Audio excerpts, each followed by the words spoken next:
Welcome to Below the Line, where we talk about working in Hollywood from the crew perspective. My name is Skid. I'm a former assistant director and your host. Quiet on the set. Today, we're looking back at this year's awards season, and I've invited some of my assistant director friends, and Shaun once again, who we always introduce last. First, Katie Carroll, DGA member and first AD. Glad you could join us for this. Super happy to be back, Skid. Next, Bill Hardy, you're a DGA member, first AD, and sometime producer. Welcome back. Thanks. Hey, Skid. Continuing around, Roger Mendoza, you're a DGA member and currently working as a second AD. Good to see you. Hey, Skid. And finally, Shaun O'Banion, who is still not a member of the DGA, but is a member of the Producers Guild of America. Great to have you back, Shaun. Thanks for letting me crash the party again. Okay. Well, we are a full house. Today's conversation is likely to be shaggy as we talk about a lot of this season's nominated films in review, and spoilers are possible. I'm going to start us off by talking about Anora, big winner at the Oscars, 5 awards, including Best Picture, Director, Film Editing, and Screenplay. Now, when we talked about the director nominees in February, Roger and I, both fans of this film, Bill and Shaun, I'm going to say you weren't. You guys were really dismissive. And so, Katie, first questions to you. Where do you come down on Anora? Break this tie for us.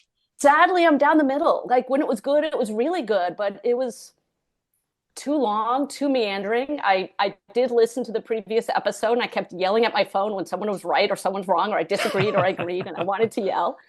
Hard agree with you, Shaun, about when they're in the car and looking. Like, oh my God, just cut that. And I think that might have been a little bit of Sean Baker being his own editor, not having another voice in his head to tell him, it's too long, cut it down. I think if it had been shorter or more concise, it would have been stronger, because when it was good, it was very good. But overall, like, a little meandering to me. You know, when we did the episode about film editing, my editor guests were very much concerned about not having that, call it checks and balances, if you will, between an editor who is not the writer / director, because / casting director also. Oh, yes. He was his own casting director. Like, okay, that's next level passion project right there. He's setting up for next year when that becomes a nominated category for the Oscar. I think he got the casting award at the Indie Spirits, actually. So did he really? Oh, yeah, wow. Yeah, okay. I think so. So, but yeah, no, and the more I thought about it, again, still, despite its flaws, one of my favorite movies in a year that I think was not that strong for film. We can talk more about that as well. But I also kind of questioned the editing as an award, I got to admit. Yeah, I actually revisited it after our show just to see, because you and Roger liked it. And again, it's not that I'm not a fan of Sean Baker in general. I've liked a lot of his other films. I didn't love Tangerine, but I thought it was interesting. I really like the Florida Project. He's a guy who, like, you know, makes me want to see what he's doing. And I don't always love all of it. And in this case, I mean, I think it felt very chaotic. And if that was purely all in the script and purely in the direction and those performances, then it's pretty impressive on that level. But at the same time, there was so much of it that I found myself going like, God, let's just get to where we're going. We're just like, you know, we're in that living room so long with her like struggling around, and then you're in the car and we're driving around the city, and it's like I said, I think I said in the last episode, like, for God's sakes, guys, go back to the strip club. Go to the strip club first, because that's probably where the idiot kid is, which is where he turns out to be. So when you get there and there's been like 25 minutes of driving around before that, you're like, Jesus Christ.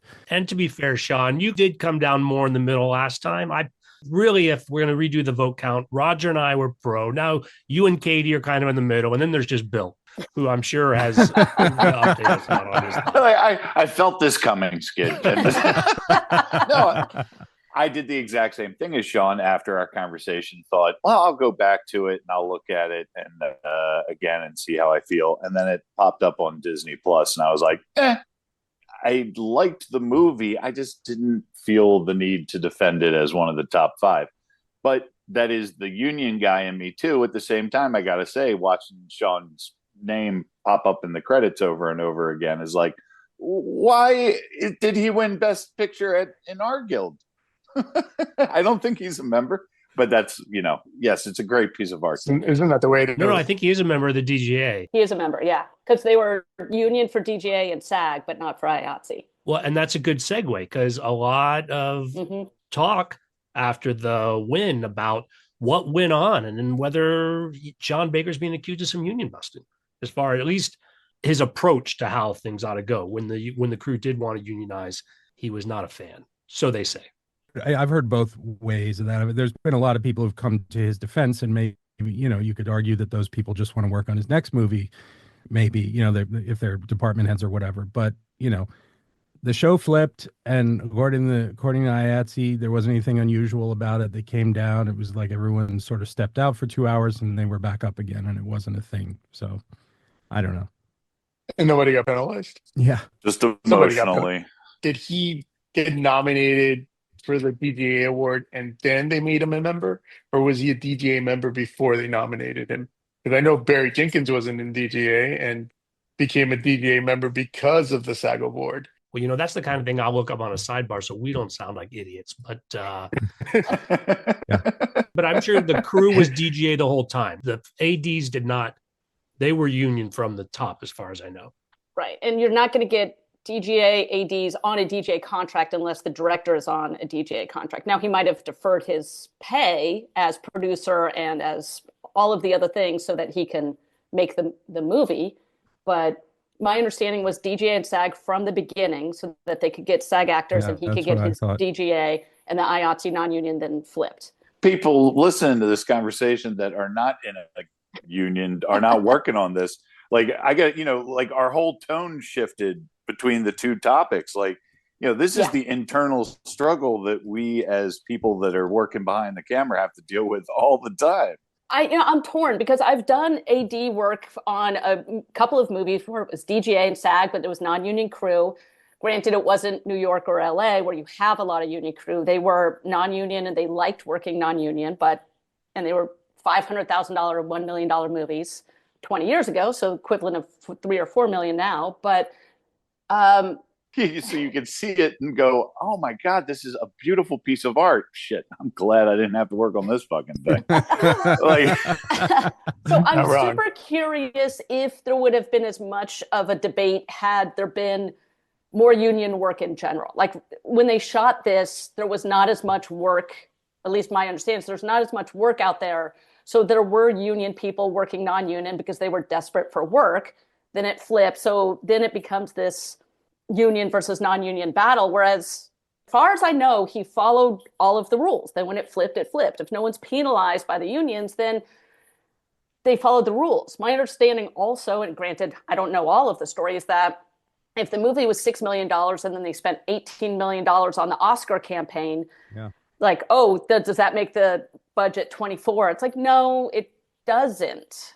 Like the movie was made. It's only after it gets distribution that someone says, hey, we can do an Oscar campaign, and somebody else. It's a different budget. It's a different thing entirely. If we included the marketing budget into movies, into the actual budget, that'd be, I can't even fathom how much that would be. $500 million now for Marvel and stuff. I mean, they easily spend 150, 200 million on that. So. Exactly. Yeah, but it's a different line item. It's a different budget. But Katie, you brought it up, and we got to agree that's not a good look for the sort of independent, for celebrating indie cinema. And again, it's neon and Disney or whoever. That's I'm not arguing it's a good look. But that's, you got to wonder about, like, maybe they ought to go make some more good movies, right? I mean, rather than chase 100%. this return on the post film release side of it. Oh, I don't disagree with that. I'm just saying that budget shouldn't enter into the budget of the movie and union versus non-union and all that kind of stuff. But spending literally 3 times the budget. And I mean, granted, sending screeners out probably did help it win some awards. Sending G-strings and thongs, I didn't get that. Make your movie stand. No. Sean, did the producers get G-strings and thongs as part of your package? We also didn't get the physical disc, so we just got DGA got physical disc, which is why the other reason. I heard about that. Yeah. Roger, our audience at home doesn't know that you're raising your hand, but with this many people, you're just going to have to jump in. I just said, I think I've been on enough. When I first became DGA eligible, I could work on anything I wanted without having to worry about repercussions. So I could work on union, non-union. And because I was in Florida, I didn't have to join, right? So at that point, I feel like I did a lot of non-DGA projects that were SAG and IATSE, Yeah. but not DGA, and they wouldn't go DGA because it was cost prohibitive. So it was easier to get the rest of the crew unionized, have the actors be union, but as far as the ADs, they wouldn't do it. I mean, Moonlight was one of those, Hmm. and I feel like maybe it does a disservice to our profession. It's just or maybe the fact that there's so much money has to be put up front for DGA that it doesn't allow the movie to move forward properly. They have all the other means to be able to make it. Yeah, I don't know that union versus non-union is bad versus good. I mean, there are plenty of non-union movies that are excellent. There are plenty of union movies that are crap. It's Yeah. there Yeah. are so many talented people on both union and non-union and who kind of spread the wealth. It's just I don't like when that part of the story becomes part of the story of the movie. Like we should discuss the movie as the movie, but it's hard in our business to not make it part of the story because that's what we hear about. In terms of the money that was spent on marketing, though, that actually does segue into the next film I want to talk about, is because I think as much as I liked Anora, a lot of its wins came at the expense of what was actually my favorite movie this year, and that was Dune Part Two, which I think is hands down as far as what's competing for Best Picture. And quite frankly, that we didn't nominate Denis Villeneuve, and I know I said this on the last podcast as well, but those are both areas where I think Dune Part Two definitely should have beat Anora. And I wonder to what degree, but again, you can't say that they suffer a lack of marketing funding when it's Warner Brothers. I get it. But for whatever reason, Dune Part Two did not get awards that I thought it should have won. I mean, it won sound and it won visual effects, but I really think directing and Best Picture, it should have been more competitive. But if you go back to like look at New Line with Lord of the Rings, right? The first two movies got technical awards, but it wasn't until the third. And I think the assumption is that Villeneuve is going to do Messiah, and therefore they'll have their opportunity to reward him and the film at that point. That's my guess. Personally, I like that book better then, so I'm really excited about that part of it too. I just started rewatching too, right? I got myself on the sofa ready for the podcast. I'm like, I just want to hear the at the very beginning. And I was like, well, it did win for sound, didn't it? And then there's the reveal on all the Harkonnens, which was all visual effects too. I was like, okay, there, I'm yes, totally deserving of those two, and I just stopped watching it. As much as I loved the first movie and the second movie both, I was very happy to move on to Conclave as my Best Picture. Feel like I'm listening to you talk about it, Skid. I can't believe I wasn't there with you, and I think it's because I'm still stuck on as you've brought up before, part one and part two. It's the same story to me because I'm a fan of the book, so I can't separate it that way anyway. Thank you. Sorry. I know we'll talk about it later. But Yeah, but it's very interesting to say, like Shaun says, oh no, it's a part two of three, which it's not, right? It is a part two of two. And then part three, quote unquote, will be another book, presumably, it's another story continuation. And I would almost say that Dune Part Two not being recognized undercuts some of the argument, Katie, you made last year about you weren't going to vote for Part One on anything because you thought, well, let's wait to see what the whole story wraps out. And I thought these feel like separate things, and I still feel like these are and should have been recognized as separate movies. But yes, okay, that's again, I want to hear what you think about our Dune controversy. Again, it goes back to marketing department. They screwed up. They should have released this movie in October because it didn't get enough discussion because it was excellent. And it did. I see part two is almost like Star Wars. George Lucas had the story in his head, but all three movies in each of the three trilogies are different groups of the same overall story. So the third movie is a different movie of the same overall universe of sorts, but he stuck the landing. This movie was excellent. And I think if it had been released in October instead of March, it would have or even re-released. Put it back in the theater on like IMAX Yeah, and say, IMAX, back yeah. for this. And people, I think it would have won, or at least it would have been nominated for a lot more. I think they screwed up on that because Yeah, they did stick the landing. It was there. There was a solid storyline there. Absolutely. And it was so well done. part one got released like the second week of December, didn't it?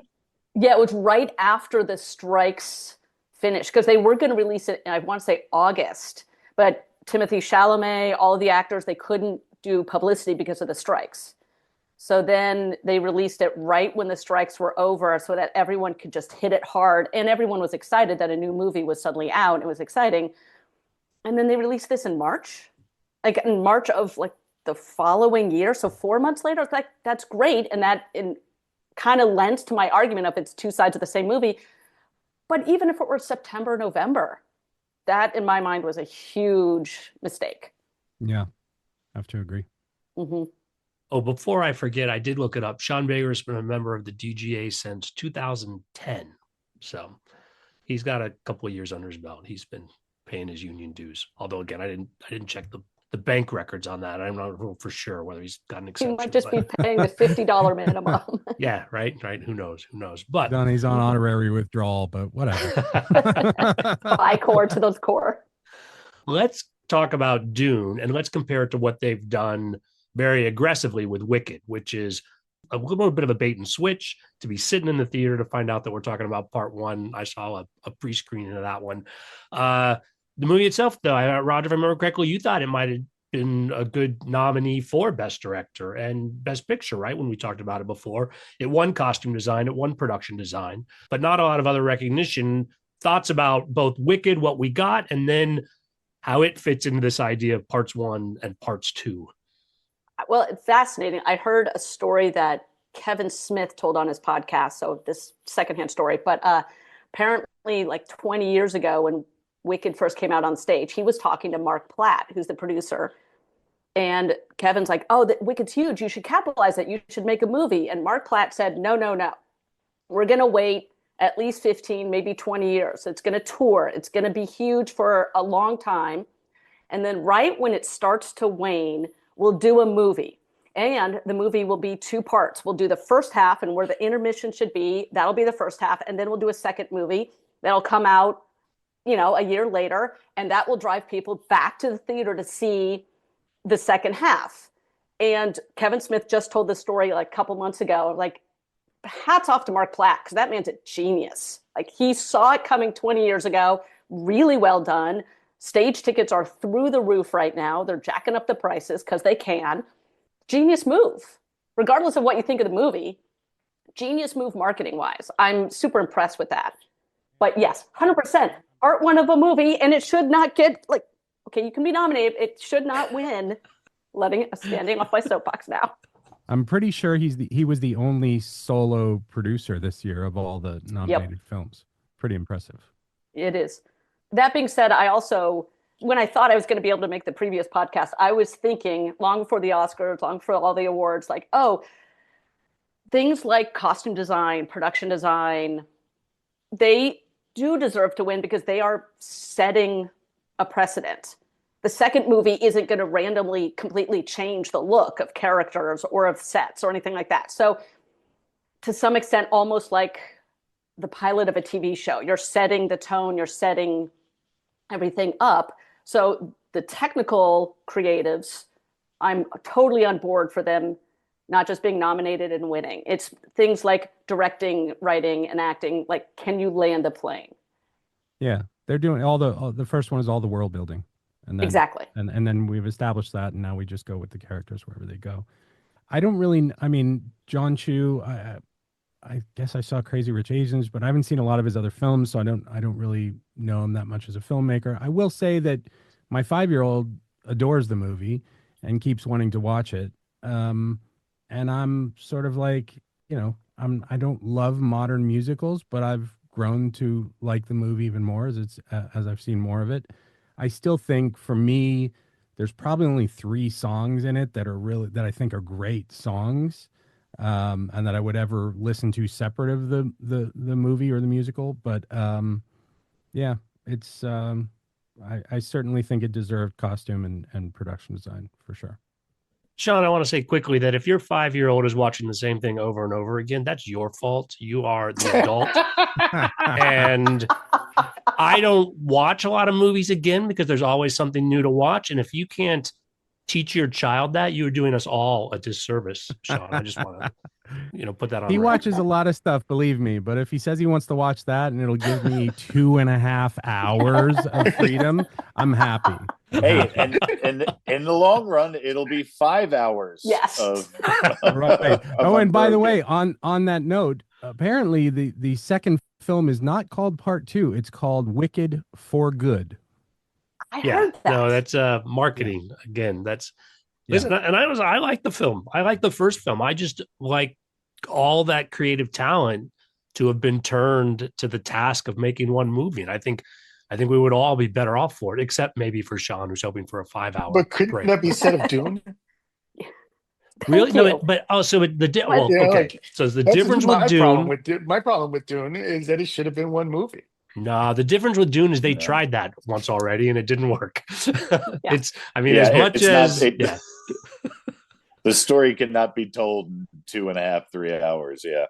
Or at least not for the geeks. Like, well, the Brutalist told a story in 4 hours, and that one didn't need to be either. So True, and they had an intermission. Yeah, they had an intermission. Dune had an intermission. It was just 5 months long.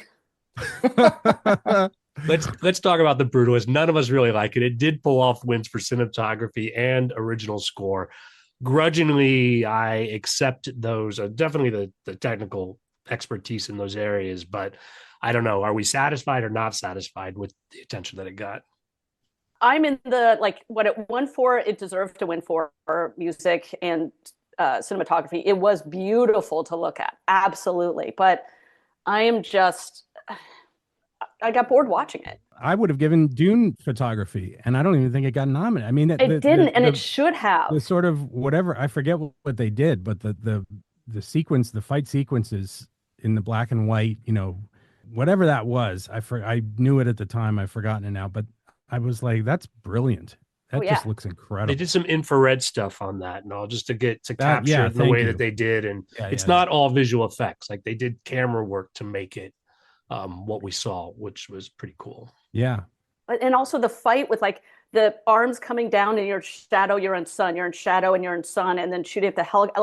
The cinematography on that movie is phenomenal and absolutely deserved to be nominated. And it was nominated, win, frankly. It was nominated, Mm-hmm. Okay. but it didn't pull off the win. I would have gone that over The Brutalist. Me too.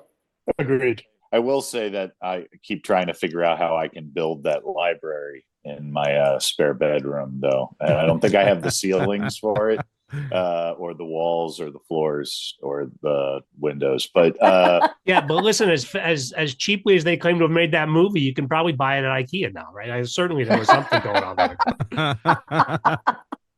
The camera work when they were on Getty Prime was probably my favorite of all the movies. That's my favorite part of The Brutalist, when they go to Getty Prime.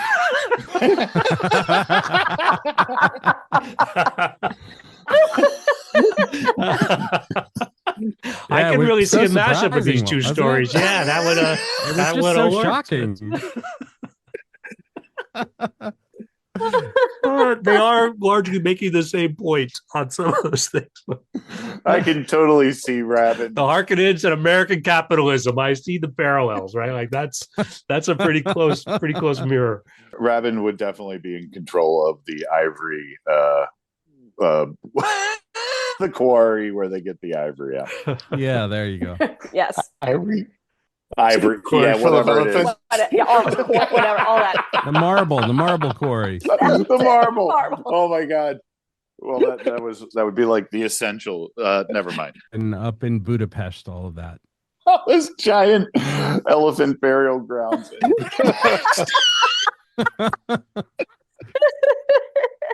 I'm just seeing that whole scene in my head, but with elephants. Oh my god. All right. Well, the audience probably doesn't need to remind you, but let's turn our attention to the other mashup of a controversy, and that's Emilia Perez, which we didn't have anything nice to say when we did our episode, and it looks like I don't know, people listened. And it recognized for actress in a supporting role and original song, but none of the other 11 nominations, I feel like it even got a whisper. In fact, we were talking about the songs, and I think the telecast chose not to play the 5 songs because they wanted to stay away from playing these live, I think, or what the reaction would be. But tell me how it developed over the season for you guys. I already had enough friends telling me, and then I listened to your episode. I'm like, I still haven't seen the movie, and I don't feel like I'm missing much.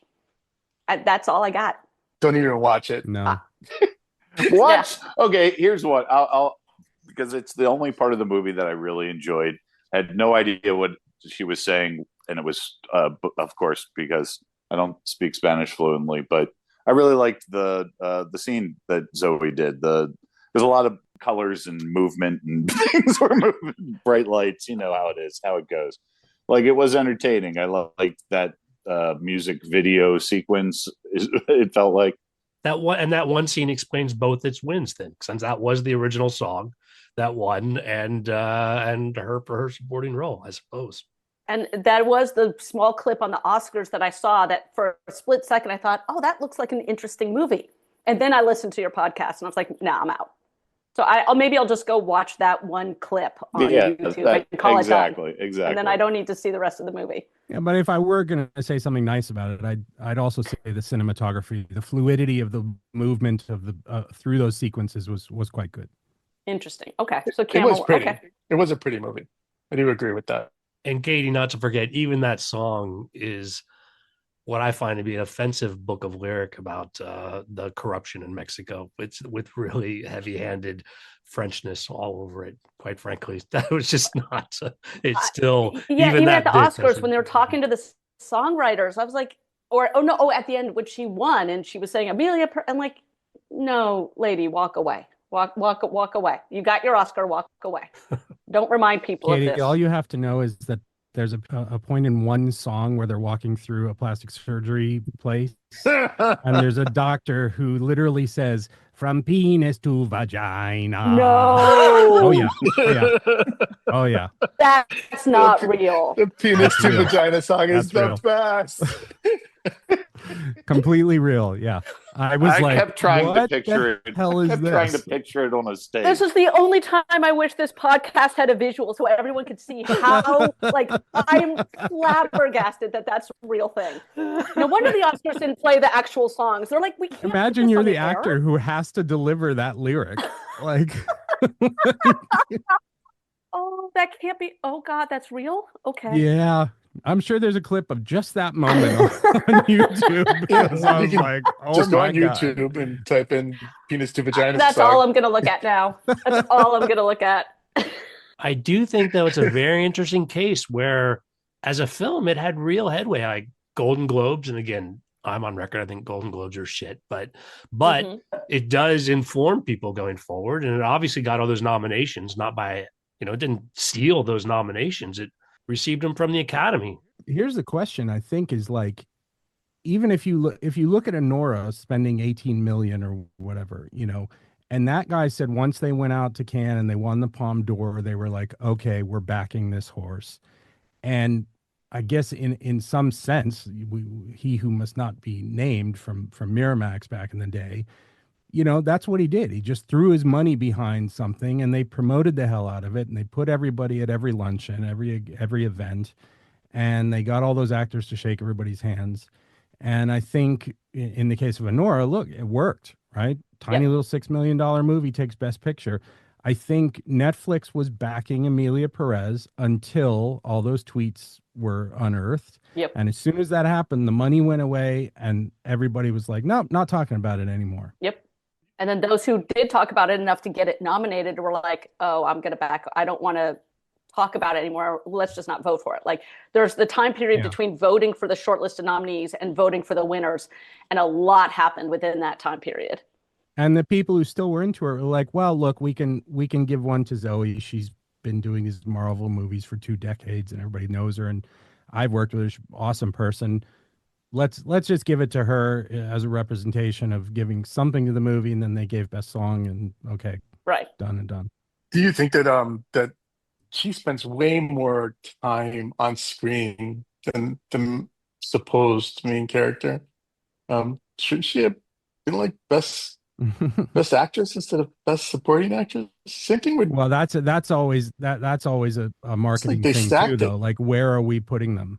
And there's always a reason behind that, and what they think they have the best shot at. That's always a discussion, the category, quote, fraud or not, and best way to win or not win an award. It's the same. They do it in the Emmys too. It's exactly the same thing. Exactly right. How many number ones on call sheets have been nominated for best supporting? That would be an interesting question. That would be an interesting question. Yeah.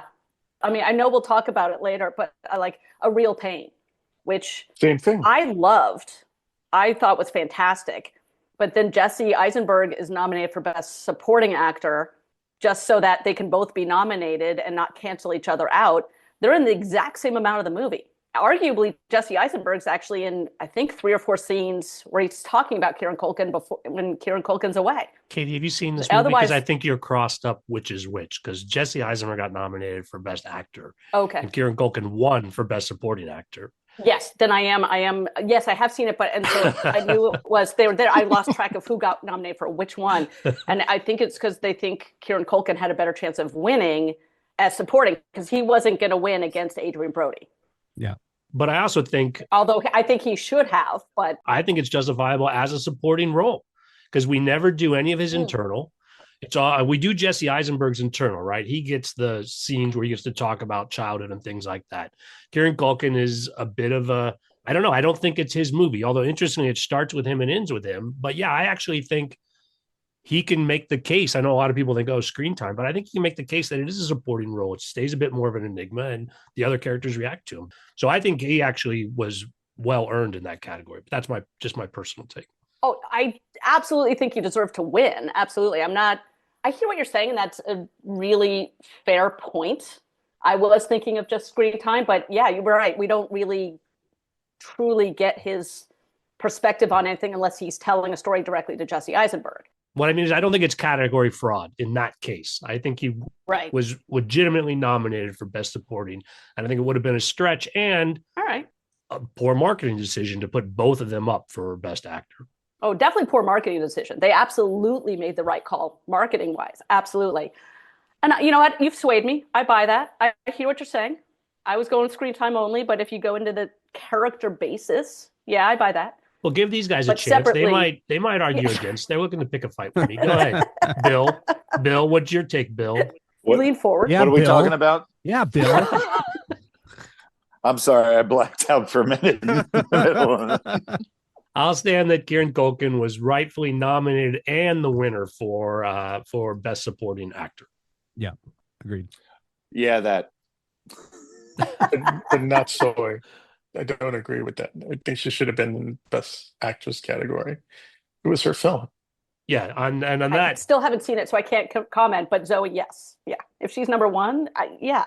do you think she would have beat Mikey Madison for Anora if she'd been in that category? That's interesting. I probably think she would have broke the race, and they would have given it to Demi, probably. I was worried if Zoe and Demi were there that they would have canceled each other out for Mikey to win, but clearly that wasn't a thing.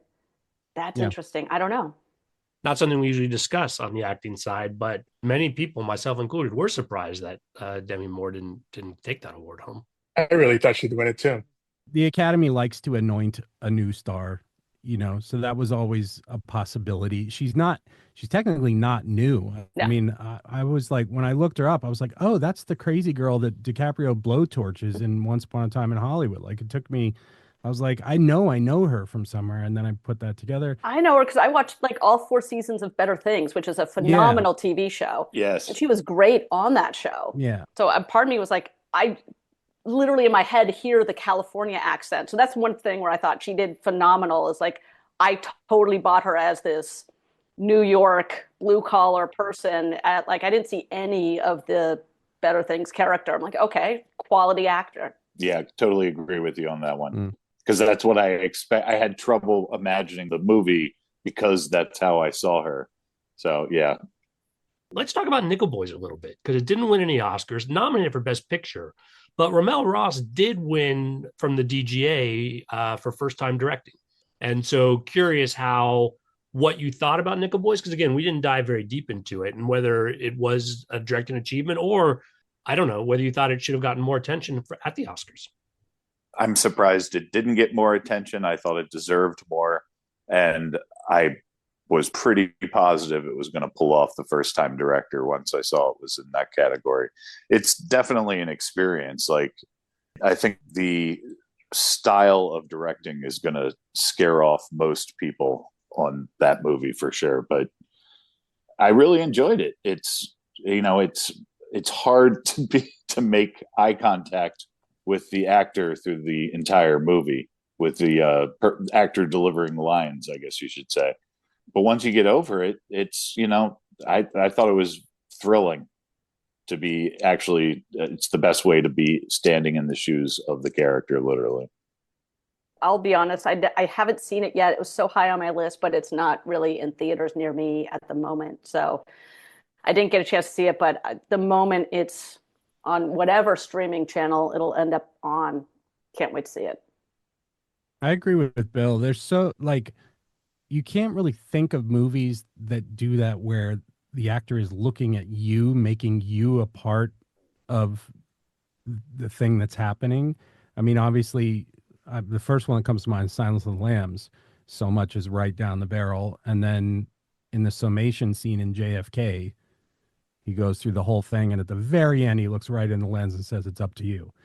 But to do a whole movie where you're in like this first person thing and you're now complicit in what's happening, or, you know, an observer to what's happening in such a more direct way, it was, I can see why he won the DGA, or at least got nominated.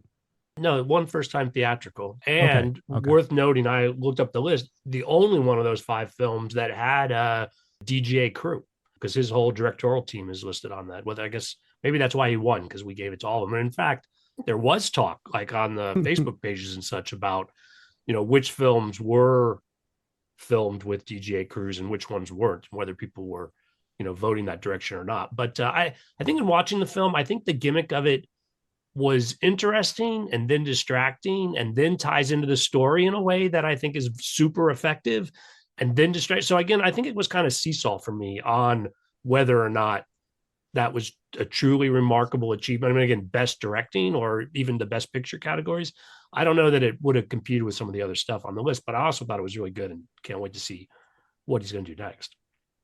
I mean, you certainly couldn't shoot Dune that way. You know, it's like, like but it, like you were saying, it works for the subject material specifically. And what's his name? Colson Whitehead. I love that author in general. His stuff's pretty fantastic. I'd like to see the Getty Prime scenes that way. I'd watch the Getty Prime scenes. Do you think they just get shared directing credit then, Denis and Ramel? Like they're both just taking turns on how it comes together for Dune and which character we're with? Or are we with the worm the whole time? Are we always the worm? No, I think we're the worm. We're the audience is the worm. Yeah, exactly. We're the worm is always through our point of view. Nothing but dirt, except for occasionally bits of sunlight. Like it's like those scenes from Tremors, you know, when it's going through the. Hey, let's talk about snubs. I didn't see that one. I will agree with Sean. Challengers, I thought was excellent. I loved every second of it. I thought it was great. And again, but that was another one where they kind of played with perspective a little bit with the camera work. Like the number of times when you weren't left or right of camera, they were just directly over a camera with how they were looking. And they played with the camera a little bit because it got into you a little bit and got challenging. I loved what he did with that movie. I thought it was really well done. Are you agreeing with Sean or are you agreeing with me? I thought I'm the one that put that forward last time. Sean, did you suggest the Challengers? I thought that was me. I also like Challengers. We both said it was good. Okay, good job, both of you. I agree. I did talk to a friend of mine, interestingly enough, who plays a lot of tennis. Some of you may know him. I was talking with Vince Duquet the other day. He's LAAD now, living in Paris, and he didn't like the movie very much.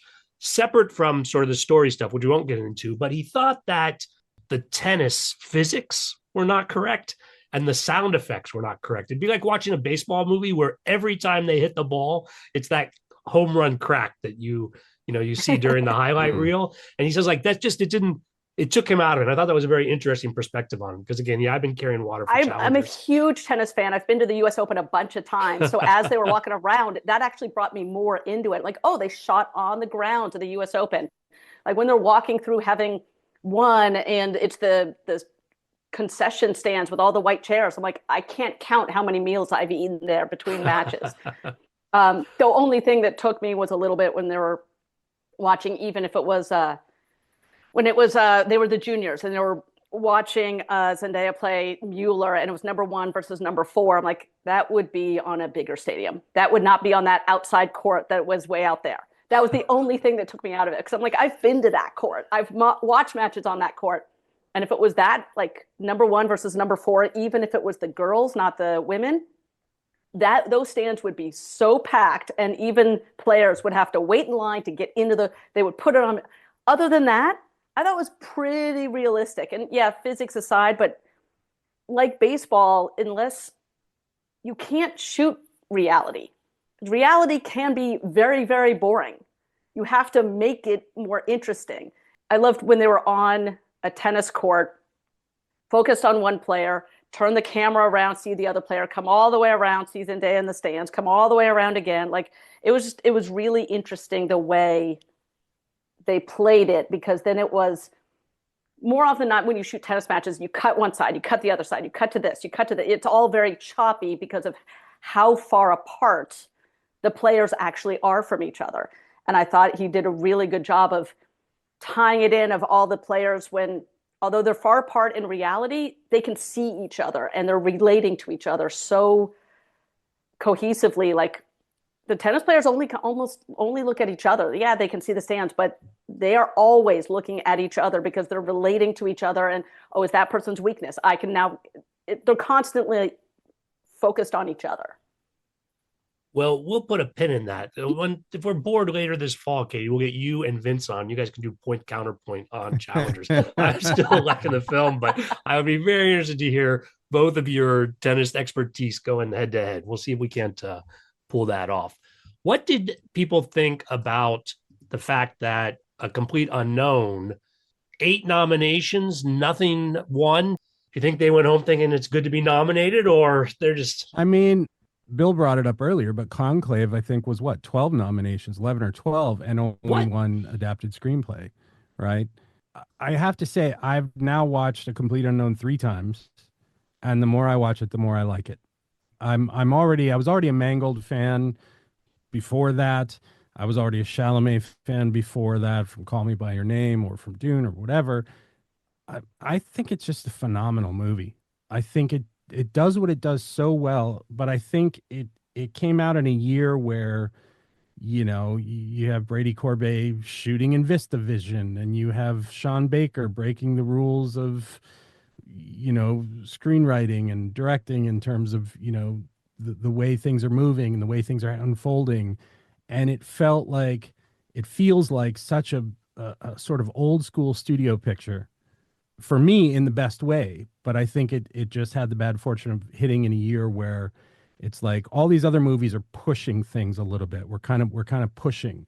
And Mangold was like, I'm going to make this really traditional story about an extraordinary artist and a very finite amount of time in that person's life. And I think it just wasn't what people wanted out of the movies this year. Just to combat any misinformation, I just looked it up. Conclave got 8 nominations. 8. A Complete Unknown confirmed also got 8 nominations. So both of those films were represented, but you're right, not a lot to show for it. I don't know who the first rock biopic was about, but it's another great one.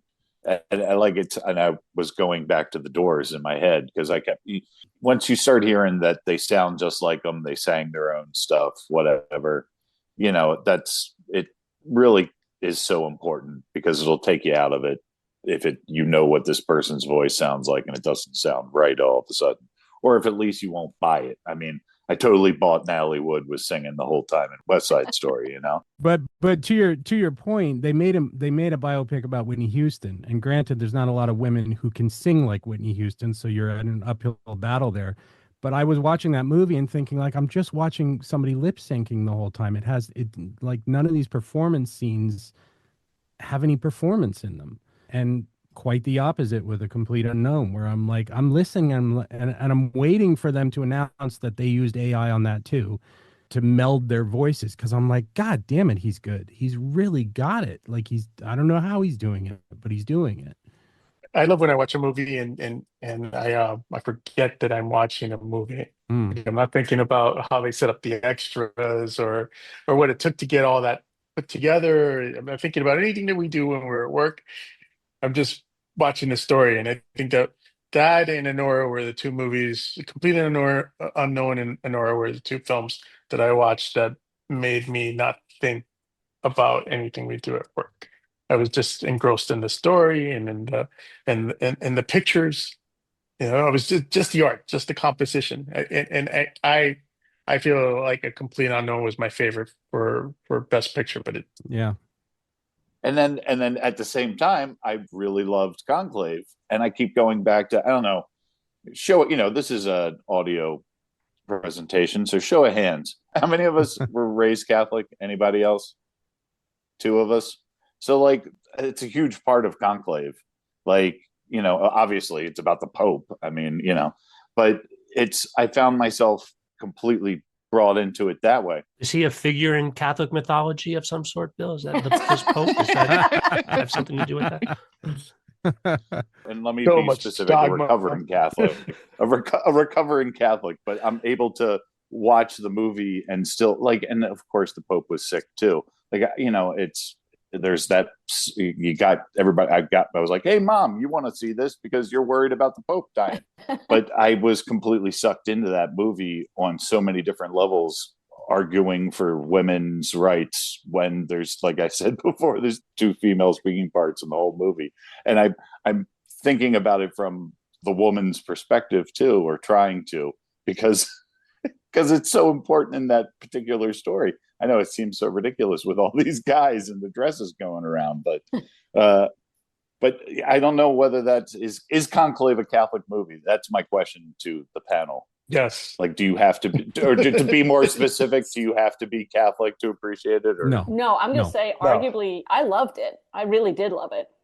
I read recently, and I was like, it hadn't occurred to me, like, no one truly knows what happens inside a conclave because no one's actually spoken up about it. So it's 100% conjecture, completely believable, but it's like Schrodinger's cat. Maybe it's completely different. Who knows? Yeah, a good friend of mine was asked the question about, do you think that they actually shot at the Vatican? I was like, no, I don't think they actually shot. They did guerrilla filming. They snuck in But I looked at to the cathedral and just filmed a couple of quick scenes. Some other. Hey, Sean Baker shot at Disney World, okay, at the end of Florida Project. Cut the camera in, okay? If you can get into Disney, you can get into the damn Vatican.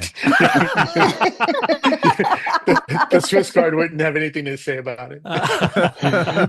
But they pulled it off, was my point, though. Yes. They just shot it in another Italian castle somewhere in the north of it, northern Italy. The company I currently work for, if you want to see some interesting invisible visual effects, look up the VFX breakdown for Conclave. It is pretty impressive what they did. Oh, interesting. Okay. And all of it is invisible, and you'd never know it, but then you'll see it and go like, wow, I would never have thought that. I did see the main conference with the green screen or blue screen, whatever it was, and was like, oh shit, that's how they did. That makes sense. Okay, yeah, all those frescoes and stuff on the wall. Yeah. But yeah, Edward Berger sort of came out of nowhere with All Quiet on the Western Front.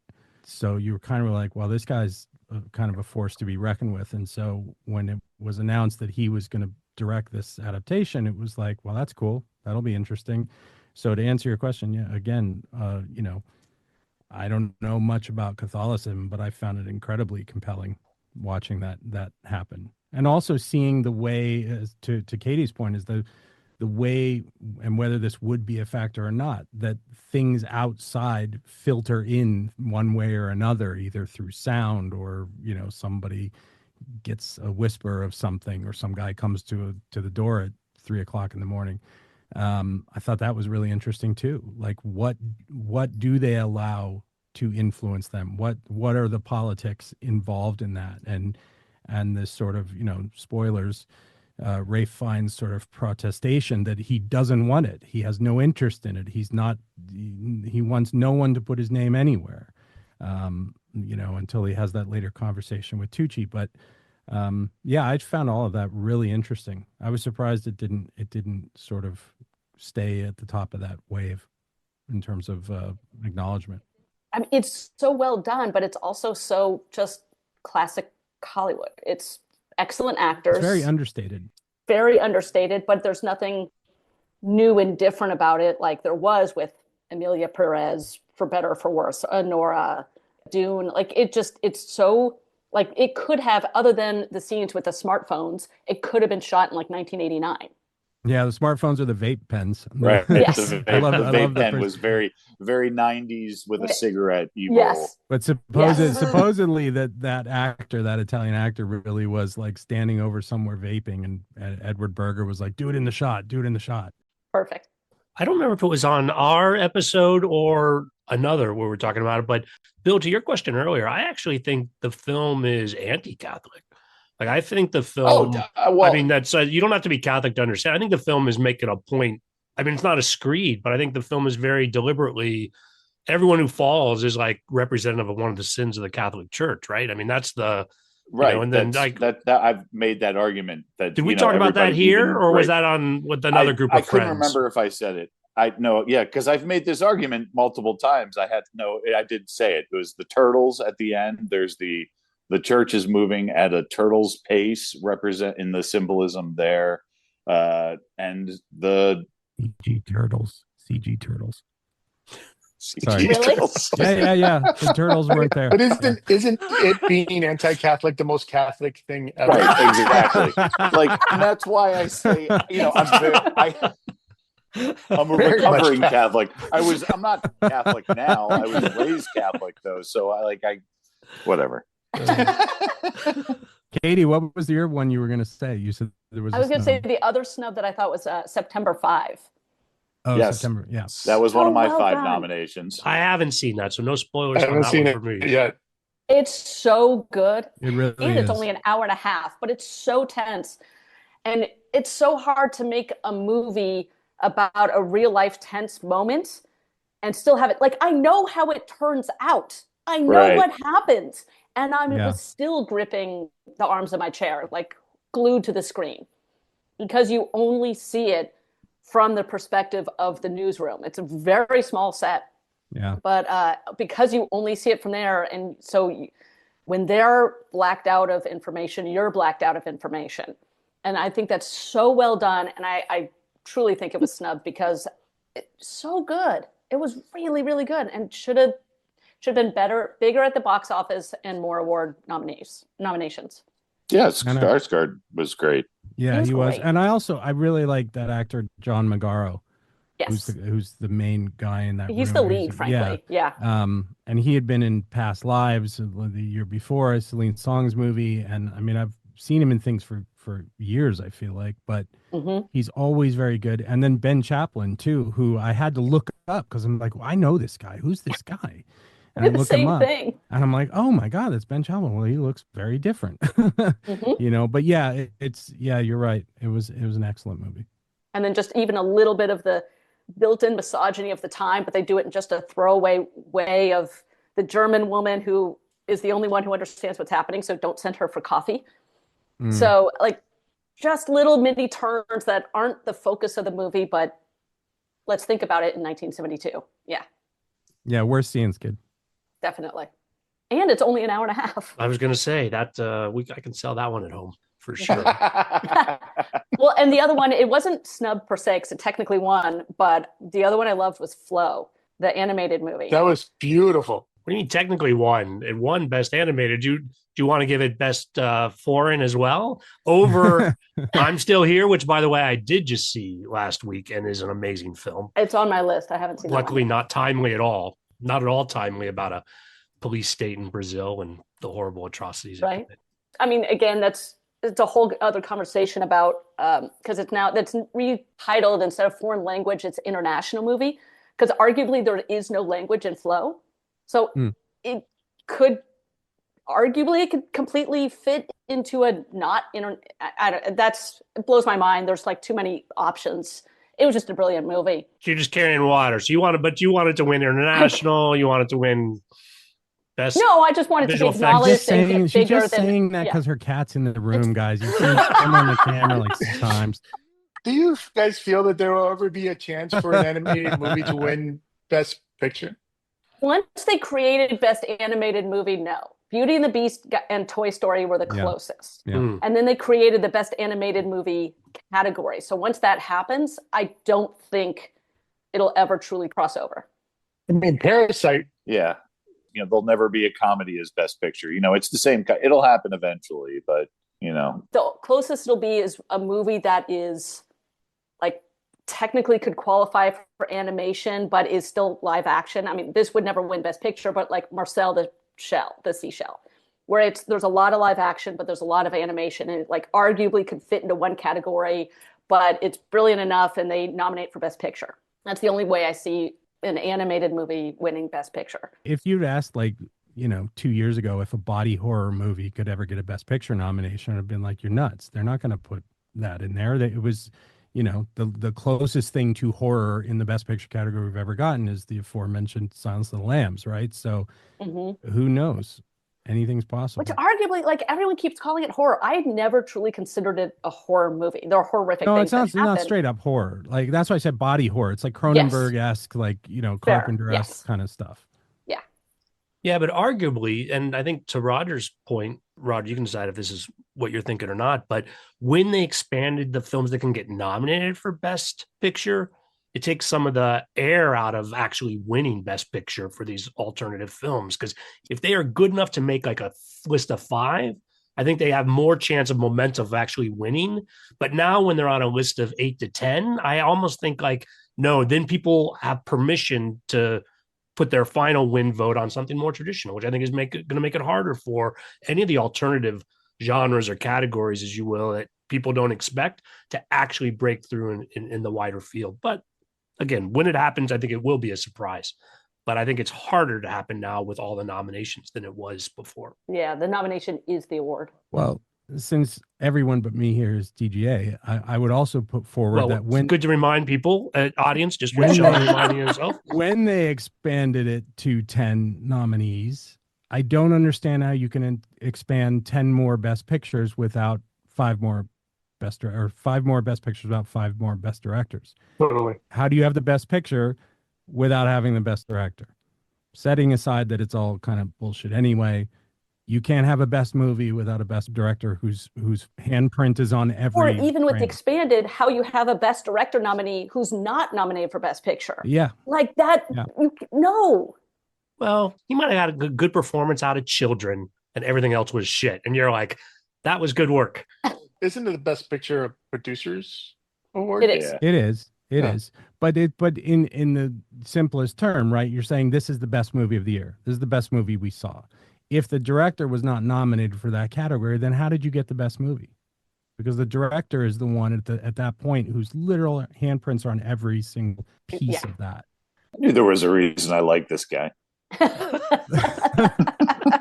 PGA nominate are like arguing for directors. Yeah. Can we just send listeners to the year that you did the whole thing, Bill, on the tour theory? Like it was a whole 20-minute segment, not this year, but I think the year before, maybe the year before that. I have to remind myself every year, don't do it again. I think Shaun brought up like the paintbrushes the second year, and I was like, oh shit, wait, we did have this conversation before.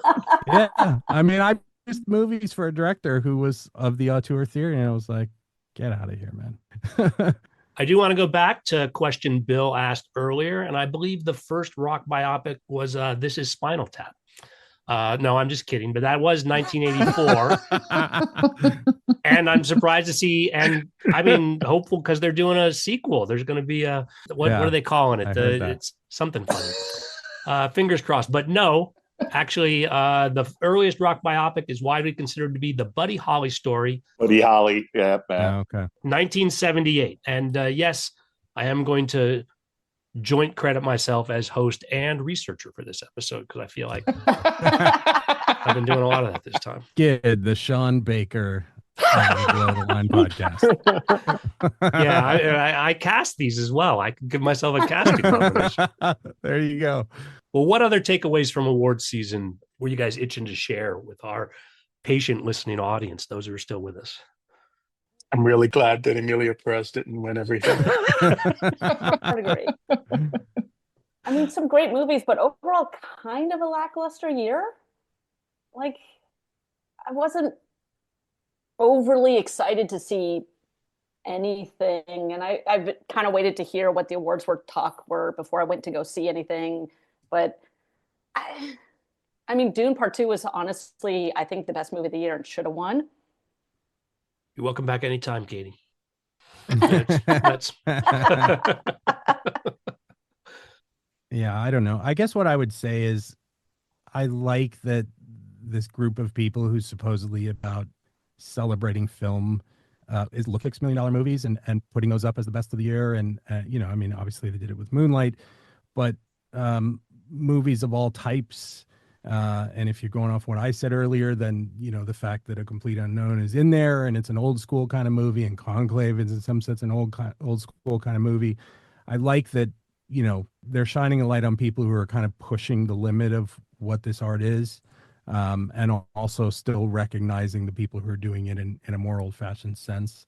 I don't know what it means for the future of the Oscars in terms of, you know, I guess viewership was down again. I'll say I really liked Conan. I'm glad they invited him back. I loved his monologue. I loved his little, you know, dig at Wicked about, you know, I love Wizard of Oz, but what about all these side characters and what was their life like in college? You know, like, I thought that was pretty great. And he did say he's only going to do it next year to hear the end of Adrian Brody's speech.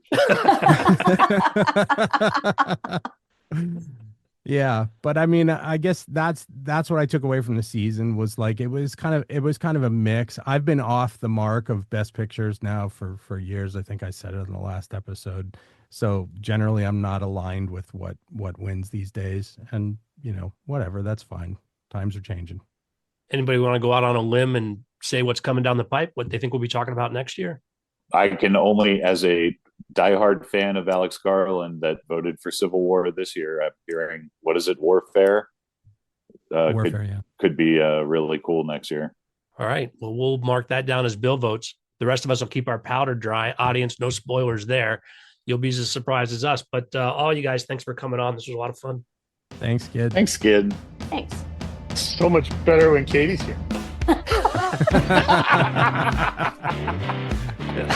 Thanks. All right. Well, let's hope that Katie can join us again. Every time I can, I will. The rest of us aren't wasting our time. Listeners, I always appreciate your feedback. You'll find my contact info at our website, belowtheline1word.biz. That's B-I-Z. You'll also find past episodes and links to all our social media, so please check it out. My closing credits, thanks to Curtis Five for our music, John Juan for our logo, and to all of our listeners, I appreciate you. The Below the Line logo is available on t-shirts, mugs, and stickers at redbubble.com. I'm continuing our fan recognition promotion. If you send me a picture of yourself in a Below the Line t-shirt, I'll thank you by name on the podcast. Other ways you can help the show: first, give us a positive rating wherever you get your podcasts. Second, share a positive review with your friends, because that's how new listeners find the show. All of that aside, whatever your engagement, the fact that you're still listening means a lot to me. Thanks again from Below the Line. All right, guys, like I said, 2 weeks. You know the drill. 2 weeks. Thanks, everybody. 2 weeks, just like Total Recall. All right, guys. Stay out of trouble. Nice seeing everybody. All right. Bye, guys. Bye, guys.